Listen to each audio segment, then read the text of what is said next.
हाँ। लोग बोलते हैं कि नहीं 15 घंटा पढ़ना चाहिए, ये कहाँ तक ऑथेंटिक है?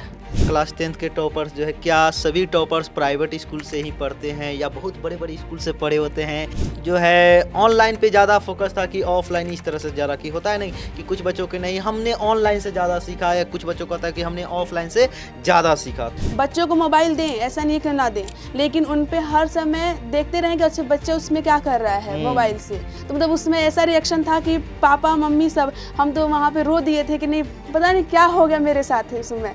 तो लड़कियों का ज़्यादातर होता है कि घर में खाना बनाना, खाना परोसना, झाड़ू लगाना, पोछा लगाना, बर्तन धोना। अच्छा एक बात बताओ अंशिका, लड़कियों को पढ़ना क्यों ज़रूरी है?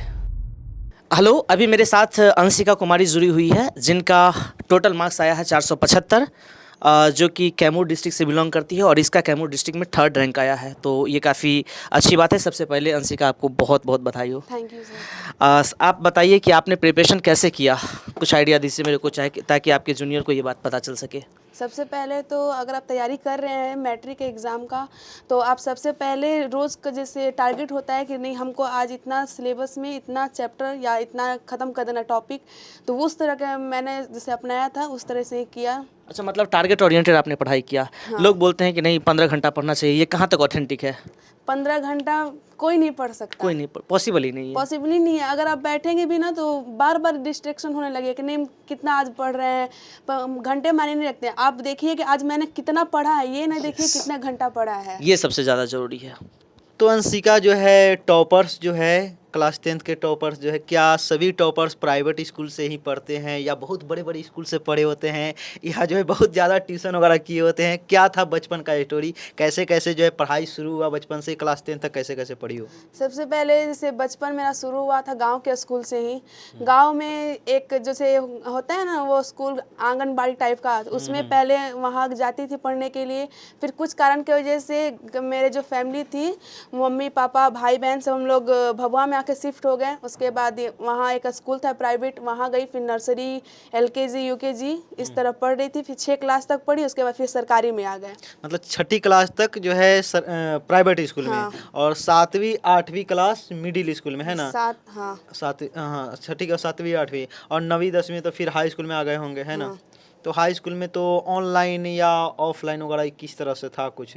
जैसे 9th का ही बात किया जाए सबसे पहले तो 9th में मेरा ऑफलाइन कोचिंग था। ऑफलाइन में पढ़ती थी और 10th में आने के बाद जो है ऑनलाइन पे ज़्यादा फोकस था कि ऑफलाइन इस तरह से ज़्यादा की होता है नहीं कि कुछ बच्चों के नहीं हमने ऑनलाइन से ज़्यादा सीखा या कुछ बच्चों का था कि हमने ऑफलाइन से ज़्यादा सीखा। तो कहाँ से ऐसा लगता है कि या कब तक जो है ऑनलाइन से पढ़ी उसके बाद ऑफलाइन से पढ़ी इस तरह से? ऑफलाइन था कि जैसे 9th में, जहाँ 9th 10th एक ही जगह होता है हम लोग का ऑफलाइन, वहाँ भभुआ में। तो ऐसा था कि 9th जहाँ पढ़ी वहीं 10th भी पढ़ रही थी। तो फिर जो मेरा सोशल साइंस था उसके बहुत कमज़ोर थे उसमें, तो ऐसा लगा कि नहीं कहीं और भी पकड़ना चाहिए। तो एक वीडियो जैसे जिस संस्था से मैं पढ़ रही थी उस समय 10th में, तो वहाँ एक वीडियो था। तो जैसे होता है ना कि बच्चे समझ जाते हैं देखते ही, तो ऐसा लगा कि नहीं शायद अच्छा पढ़ा रहे हैं। तो उस बैच को मैंने शायद जून या जुलाई के आसपास खरीद ली। मतलब ये है कि ऐसा है कि ऑफलाइन में जहाँ आप पढ़ रहे हैं ठीक है, लेकिन आपको लगता है कि नहीं ये वाला सब्जेक्ट या हमारा 2-3 सब्जेक्ट पीछा रह गया है या अच्छा पढ़ाई नहीं हो रहा है, तो फिर बच्चे जो है ऑनलाइन की तरफ भी आ जाते हैं और ऑनलाइन भी बेहतरीन पढ़ाई किया जा सकता है। फिर ऑफलाइन में ऐसा था कि सोशल साइंस के लिए आए थे, लेकिन धीरे धीरे जैसे आप मैथ पढ़ाने लगे, फिर उसे लगा कि चलो मैथ पढ़ते ही ऑफलाइन तो ठीक है वहाँ तो पढ़ाएंगे, लेकिन ऑनलाइन में भी ज़्यादा हो गया आपका रोज़ क्लास करना। फिर जो मैराथन होते हैं उसमें ज़्यादा देर, उसमें पूरे टाइम तक जुड़े रहना, रात रात भर तक मैराथन होते थे उसमें, तो वो ज़्यादा हेल्प हुआ मेरे को। मतलब जो हम लोगों ने मैराथन लिया या जो है जो भी मतलब कि ऑनलाइन में जो है चीज़ों को थोड़ा सा ज़्यादा टाइम दिया जाता है एक सब्जेक्ट को पर्टिकुलर जो है, जैसे कि मान गए हम मैथ ही पढ़ा रहे हैं तो मैथ को पर्टिकुलर जो है डेली जो है 2 घंटे 2.5 घंटे 1 घंटे इस तरह से अगर जो है लास्ट के समय में पढ़ा रहे तो उससे बच्चों को हेल्प बहुत ज़्यादा होता है ना? अच्छा, आपने लाइव क्लास किया, ऑनलाइन क्लास किया, तो आजकल देखते हैं गांव घर में कि बच्चे को मोबाइल नहीं दिया जाता है पढ़ने के लिए, तो मोबाइल कितना ज़्यादा इंपॉर्टेंट रोल प्ले करता है किसी भी स्टूडेंट के लिए करंट डेज में? मोबाइल जैसे हमारे लिए अच्छा भी है और ख़राब भी है। अगर हम उसका अच्छे से यूज करते हैं तो हमारे लिए अच्छा है, लेकिन जैसे ही हम उसके गलत यूज करेंगे तो हमारे लिए गलत बिल्कुल, साबित बिल्कुल। होता है। तो आप पेरेंट्स को क्या कहना चाहोगे? पेरेंट्स को ये कहना चाहेंगे कि अगर आप पहले बच्चों को मोबाइल दें, ऐसा नहीं है कि ना दें, लेकिन उन पे हर समय देखते रहें कि अच्छे बच्चे उसमें क्या कर रहा है मोबाइल से, हर समय उस पर निगरानी रखे रहे हैं। जैसे उस समय मेरा मोबाइल नहीं था तो हम पापा के मोबाइल से पढ़ते थे, फिर भैया का मोबाइल आया तो भैया के मोबाइल से पढ़ने लगे। तो उस तरह से था कि भैया का मोबाइल है तो मेरे पापा रोज़ हमेशा चेक करते थे, या मम्मी हो गई चेक करती रहती थी कि आखिर ये कर क्या रही है मोबाइल में। तो फिर ऐसा धीरे धीरे करते करते उनको बिलीव हो गया कि नहीं ये पढ़ ही रही है, तो फिर वो लोग छोड़ दिए। जैसे बच्चों को चाहिए कि अपने पेरेंट्स को बिलीव दिलाएं कि नहीं हम पढ़ने के लिए केवल मोबाइल लिए हैं। बिल्कुल सही, बिल्कुल सही। अच्छा, एक बात, जब आपका रिजल्ट आया तो सबसे पहले आपने किसको बताया? रिजल्ट आया, वैसे रिजल्ट से पहले वेरिफिकेशन का कॉल आता है। अच्छा, हाँ हाँ। वेरिफिकेशन का कॉल जैसे इस मम्मी पापा और मैं थी वो घर में, भैया मतलब कोई नहीं था। फिर जब रिजल्ट का कॉल आया तो पापा बोले कि शायद पटना का शायद नंबर है, तो फिर ऐसा लगा कि नहीं शायद आ गया, क्योंकि पहले से नंबर हम लोग चेक किए थे कि नहीं इतना इतना आ रहा है, तो उसमें था। तो फिर उसके बाद जैसे ही पापा कॉल उठाए तो उन्होंने बोला कि अंशिका कुमारी से बात हो रही है, उनका वेरिफिकेशन में नाम आ गया है। तो मतलब उसमें ऐसा रिएक्शन था कि पापा मम्मी सब हम तो वहाँ पे रो दिए थे कि नहीं पता नहीं क्या हो गया मेरे साथ उस समय, तो ऐसा रिएक्शन था। फिर पापा को भी मतलब उस समय ऐसा देखने को लगा, ऐसे पहली बार पापा मम्मी के आंखों में जो खुशी थी वो बहुत अच्छा लगा देखने। मैं चाहती हूँ कि हमेशा वो इसी तरह बस खुश रहें, हमेशा खुशियाँ देती रहूँ बस। तो अगर इसी तरह अगर आप मेहनत करेंगे, देखिए आदमी जो है मेहनत करता है ना तो सिर्फ अपनी खुशी के लिए नहीं करता है, अपने आसपास के लोगों, सबसे पहले तो अपने मम्मी पापा भाई बहन को खुश करने के लिए जो है, उससे जो है आपकी सफलता से सिर्फ आपको खुशी नहीं मिलती है, उस सफलता से आपके पूरा परिवार खुश होते हैं। और उस सफलता से खुश तो एक दिन के लिए आदमी होता है, 2 दिन के लिए होता है, लेकिन अगर कुछ अच्छा मेहनत करते हैं, कुछ अच्छा करते हैं तो आप जो है आगे चल के भी बहुत ज़्यादा संभावना रहती है कि आप ज़िंदगी में कुछ ना कुछ बहुत अच्छा करेंगे। तो मेहनत जो है करना चाहिए। मेहनत जो है सिर्फ खुशी के लिए तो है ही, लेकिन आगे आपका फ्यूचर जो है बेहतरीन बना सकता है। तो अंशिका, आप जो है कुछ सवाल हमारे आर्यन सर तुमसे करेंगे, उनके जो है सवालों को बेहतरीन जवाब देना है। अंशिका, आपने बहुत अच्छा किया, मुझे भी बहुत खुशी मिली कि आपने लड़की होते हुए भी इतना किया। मैं आपसे पर्सनली सवाल करना चाहता हूँ कि खाना बनाने आता है? खाना बनाते थे घर में? हाँ, खाना बनाते थे। जैसे हमेशा नहीं था, जैसे मम्मी तबीयत ख़राब हो गया या फिर मम्मी कहीं चली जाती हैं तो घर में, जैसे अब मैं ही एक लड़की हूँ घर भर में, तो ऐसा होता था कि नहीं खाना बनाना भी थोड़ा आना चाहिए ताकि जब मम्मी ना रहे तो काम हो जाए। झूठ नहीं ना बोले, मम्मी से पूछ लेंगे पूछ फिर। लीजिए। अच्छा, तो लड़कियों का ज़्यादातर होता है कि घर में खाना बनाना, खाना परोसना, झाड़ू लगाना, पोछा लगाना, बर्तन धोना, ये सब करते हुए आपने किस तरह अपनी पढ़ाई को मैनेज कर लिया? ये पेरेंट्स को भी देखना चाहिए कि बच्चे अगर पढ़ रहे हैं तो उन्हें पढ़ने के ऊपर ज़्यादा फोकस दे देना चाहिए।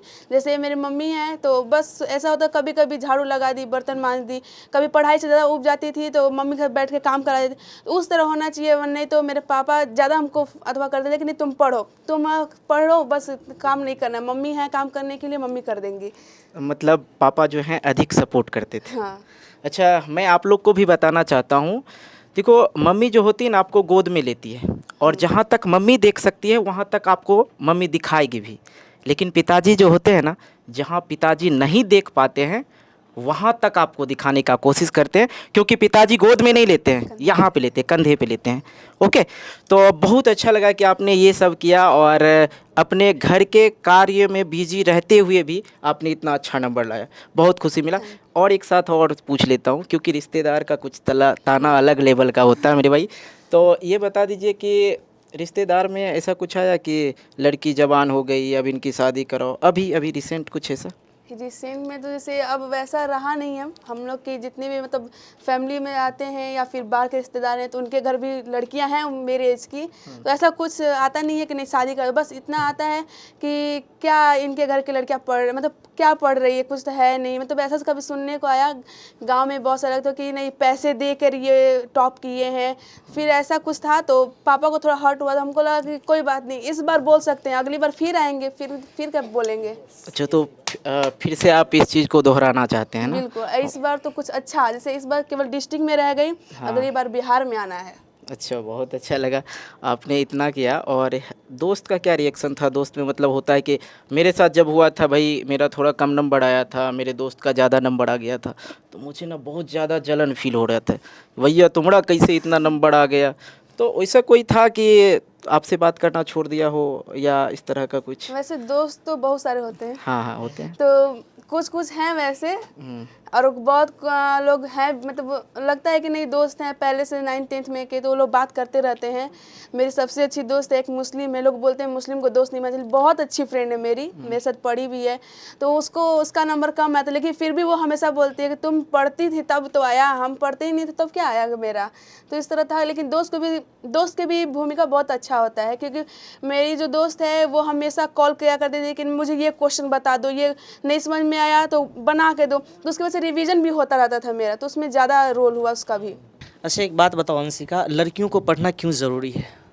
लड़कियों को पढ़ना इससे जरूरी क्योंकि वह किसी के ऊपर डिपेंड ना रहे, वह खुद अपने ऊपर डिपेंड रहे, ताकि आज के समय में ऐसा है कि लड़कियां कहीं भी जाती हैं तो लोग बोलते हैं कि क्या, जैसे शादी के बाद लोग बोलते हैं कि पति के ऊपर डिपेंड होना चाहिए, शादी से पहले पेरेंट्स के ऊपर डिपेंड होना चाहिए, या फिर ब्रदर जैसे भाई लोग कमाते हैं तो उनके ऊपर, तो वैसा नहीं है, लड़कियां खुद डिपेंड बने, खुद अपना काम करें और आगे बढ़ें बस। मतलब लड़कों की बराबरी करना चाहती है, बराबरी करना चाहती है या लड़कों से आगे निकलना चाहती है? लड़कों से आगे निकल अरे यार।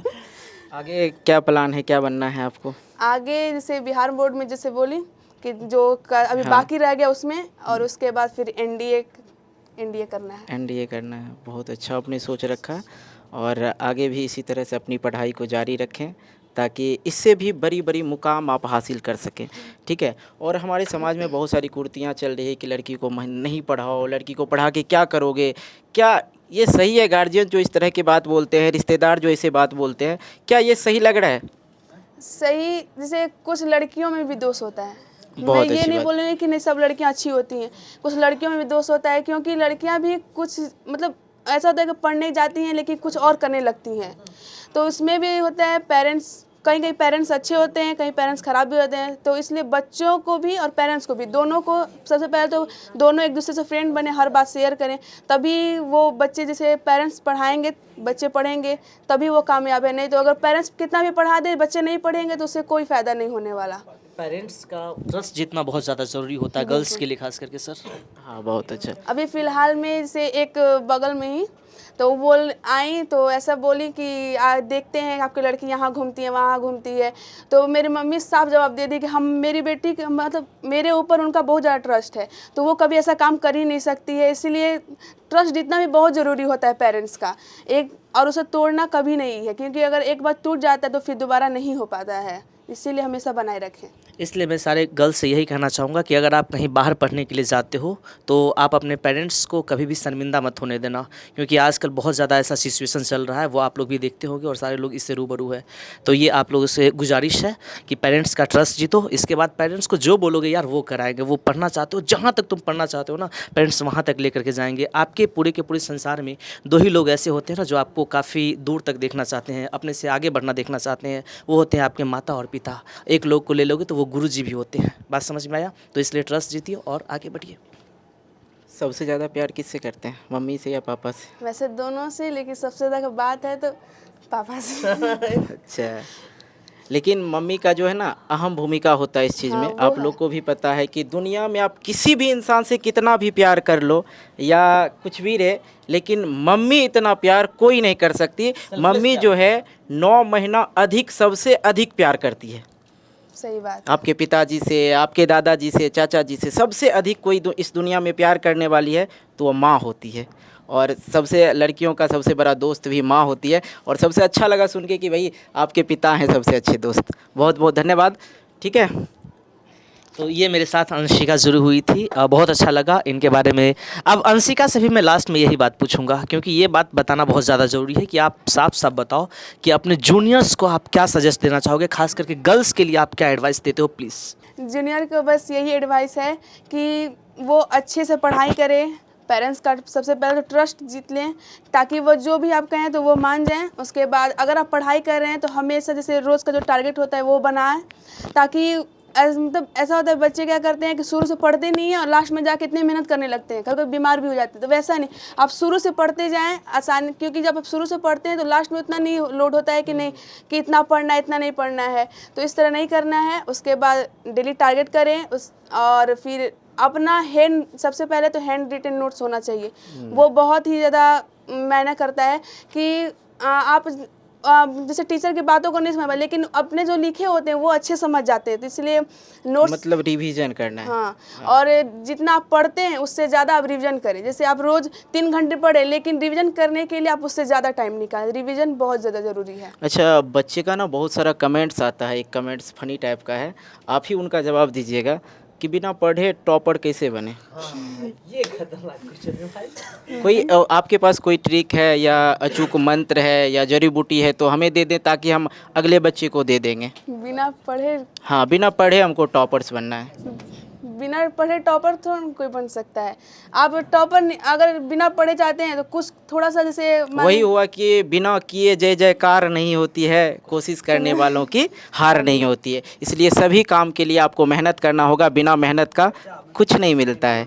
ठीक है, तो sir thank you so much Anshika, आपका बहुत बहुत धन्यवाद। Thank you sir.